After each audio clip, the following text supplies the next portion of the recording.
இலங்கை நாடாளுமன்றத்தை கலைத்து அந்நாட்டு புதிய அதிபர் அனுரகுமார திசநாயக்க உத்தரவிட்டார்.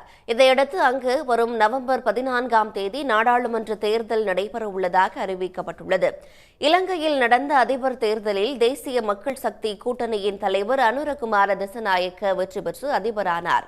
இதையடுத்து புதிய அதிபர் தலைமையிலான அரசு பதவியேற்க வசதியாக பிரதமர் தினேஷ் குணவர்தனே பதவி விலகினார்.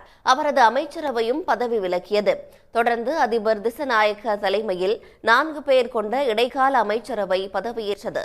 இலங்கையின் பிரதமராக தேசிய மக்கள் சக்தி கூட்டணியின் நாடாளுமன்ற உறுப்பினர் ஹரிணி அமரசூரிய பதவியேற்றுக் கொண்டார். இந்த நிலையில் இலங்கை நாடாளுமன்றத்தை கலைத்து அதிபர் அனுரகுமார திசநாயக்கா உத்தரவிட்டுள்ளார். வரும் நவம்பர் 14ஆம் தேதி அங்கு நாடாளுமன்ற தேர்தல் நடைபெறும் என்றும் அறிவிக்கப்பட்டுள்ளது.